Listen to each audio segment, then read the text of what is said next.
Hi everyone, welcome back to Functional Spirituality. I want to share today a listener's question, which was something along the lines of, how do I deal with the terrifying fear of a loved one dying? So this listener was explaining that she's a parent and a spouse, and there's this crippling fear, almost like I don't think I would be able to handle if one of my close family was to die. And I found this question very interesting. I've shared on the podcast that ever since becoming a mother, I've felt death in a new way, almost like it's impending somehow, and how like my daughter's birth is somehow evidence of pushing me out on the other side of the timeline, just like the way having to deal with someone's death kind of makes you face it a little bit more. Somehow my daughter's birth has brought mortality into my awareness. And I think I've mentioned it on the podcast and maybe also in some of my blogs in the monthly newsletter. And I've received word back from other parents like, yes, I'm contemplating it more. So I thought this would be a great question to just unpack. And then just a few days ago, our family received some horrible news, shocking news, which is that our beloved pet dog, family member, best friend, Honey, has bone cancer, and there's nothing we can do about it. During the x-ray, the vet was like kind of suggesting to put her down right then and there. And of course we wanted to take her home, and she is old. She's outlived all of her siblings, because we know them because she came from my brother-in-law's dog. And she's been looking really well though, and we thought for sure another few years, but now it's, in just a few days we'll be making that decision. She's in excruciating pain, and the risk of her bone, her arm snapping, would be horrific. And now I'm facing my first loss, and she's just a dog, right? But it was incredibly shocking, and I've spent a lot of time over the past few days. We had a 1-day silent retreat over the weekend. I spent the day kind of processing it, and I feel like I've made a dent in the volume of tears that needs to be shed, and the pain and realities that need to be accepted. So I have some meaningful insights and experiences to offer you today as you continue to process and grieve the loss of your loved ones, if you've already experienced that, and the fear that you might have about loss in the future, which you also might have. So a podcast episode about death, loss, grieving, and its significance to us, so that we might rise above unnecessary fear and suffering. Because this shocking loss that my family and, members of my community are facing could very much traumatize me and my family, because it's a lot. She's not just a dog. She is a companion and a family member. We got her 10.5 years ago when Jared and I were only together for 2 years. So she represents a huge part of our relationship and our journey. And the power of death comes from the fact that it deeply pulls on our biology of both fear and love. And there's deep meaning and items, material that we need to accept in the categories of both fear and in love. And I hope that my sharing about this today helps you to process this inside of yourself, as these podcasts and the philosophy shared here is meant to be doing for you. It's meant to help you reorganize yourself in a way that makes you more resilient, more meaningful, more deep, more aligned. So first of all, there's lots we have to come to terms with and lots we have to accept. And that's what death calls us to do, to accept, to come to terms with different aspects of the relational dynamic. And when we can do that, death provides us a doorway for growth, depth, resilience, and strength. But we need to first identify what it is that needs to be accepted, and then to take the time to accept it. So it's a yin and yang process. The inquiry and investigation, what is it that needs to be accepted? And then the process of accepting it. So there are horrible and terrifying realities we need to accept. Facing death, experiencing loss calls into question our own mortality, which the nervous system experiences as a threat. It's a matter of our survival. Losing someone we depend on, losing someone that's part of our relational dynamic, part of our family, calls into question our own survival. How will we cope without them? And because of the cultural taboo in the West, the fact that we don't speak about death openly, that silence amplifies the terror when it comes close. There's an existential confrontation, right? Our existence, it's confusing, it's confronting. We don't know how we feel about our own death.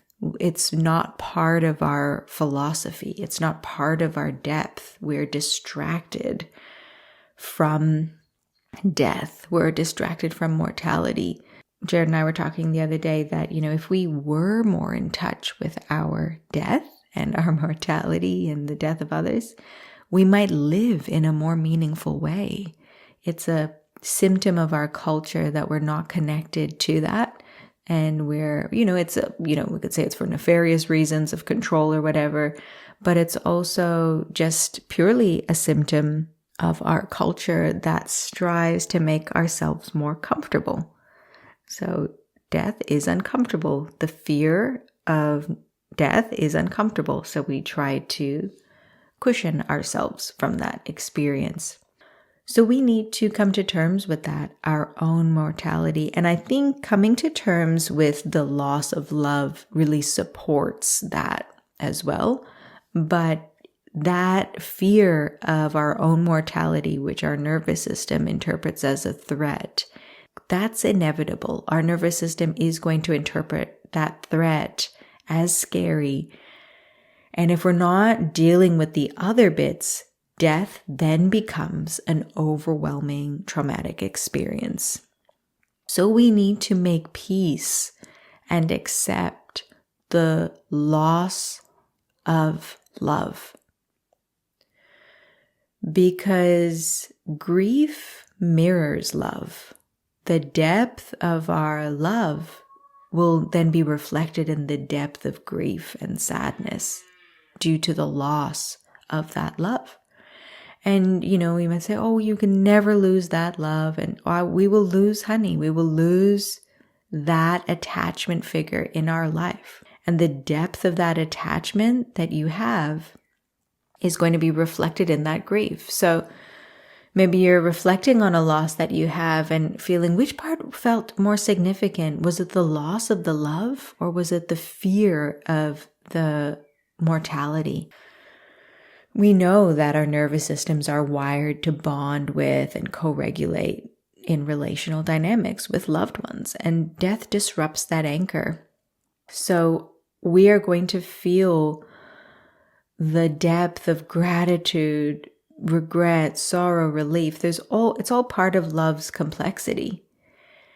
And I think for me in that silent retreat day, sitting with myself, why is it so painful? And allowing myself to open up and feel what it is I am heartbroken to lose.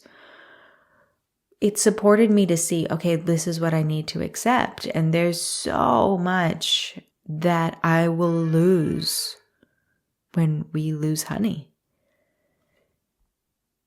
And coming to terms with those different pieces. First, just seeing all of it was already reassuring. Just knowing, even though it's huge, I can see the extent of it, and that's comforting for my nervous system, because there's grief and then there's suffering, right? So suffering is the pain, that second order of pain that can be avoided. Grief and loss cannot be avoided. That's not suffering. That's just deep emotional pain. Suffering is that second order of pain due to the way that we respond to the pain and the challenges of our lives. So I want to share some of the things that I need to accept, that first of all, that I think the biggest one is how amazing honey is and how people will no longer get to experience that and celebrate that. So if you haven't met Honey, Honey was the best dog that ever lived. I know people think that about their own pets, and that's beautiful and heartwarming. And everyone that met Honey just fell in love and celebrated her. She was a walking celebration. Everywhere she went, people were just blown away with how beautiful she is and how incredible her nature was. And she was an extension of me and part of my identity. And what makes death and loss so difficult is the complex and dynamic layers of meaning that we are integrated with what we then lose. There's so much meaning. Her friendship with my daughter, her friendship with my friends, her significance in so many phases of our lives, so many eras, the startup of our businesses, the beginnings of my relationship, a key player in so many of my friendships where Honey was there. Honey was a part of it. Honey was the glue of so many of my relationships. And, the imagined futures that I need to let go of that are no longer there. Her pain and her health decline that we need to accept. The responsibility to inform so many people about it and to experience so many people welling up in tears that it's time to let her go. All our different share houses that she lived in and the relationships that she forged there. So the layers of significance, a relationship isn't just one thing. It represents so many different layers. Like I said, our identity is wound up in it. The companionship, the phases of life that are represented there and integrated there. The practical anchors that they represent in our life, those bonds are broken. And there's just so much pain from the meaning behind those bonds rather than just that physical connection. And we like to say that when we lose someone, we just lose them physically. You'll never lose their memories and all of that. But there is actually the energetic, relational, subtle, and emotional bond that gets lost. And there is a memory of that bond. And even that transforms and fades, and we fear that. And so I'm not saying the bond with your loved one is lost forever, but it's the way that it is when they're here is lost because it's changed, and that change is frightening for us. So for me, coming to terms with the different aspects that I need to accept and grieve has been powerful, and it hasn't completed by any means. It's resurfacing all the time. I mean, we had some friends come over and camp on the property for a few days this week, and when they found out, it was tears and shock and, a lot. And we didn't tell their kids. We just said, she's sick, like be gentle with her. And they were just adoring Honey. And I thought their parents had told them. But then I was just saying something like, oh, don't touch those rocks. Those rocks are special. And the kid's like, why? I was like, those ones are for Honey's grave. And they're like, Honey's grave? And I was like, yeah, this grave right here. When Jared's dug her grave. They're like, Honey's dying. And I was like, yeah, on Tuesday. And they, ran to Honey. We need to give her so much love. And it just fully reminded me of the thing that I just hate the most, which is that no one will get to experience and celebrate her anymore. And these people were she can't even walk. She's not doing all of the most amazing things that she used to do, like backflips at the beach and hilarious things. She used to be so funny.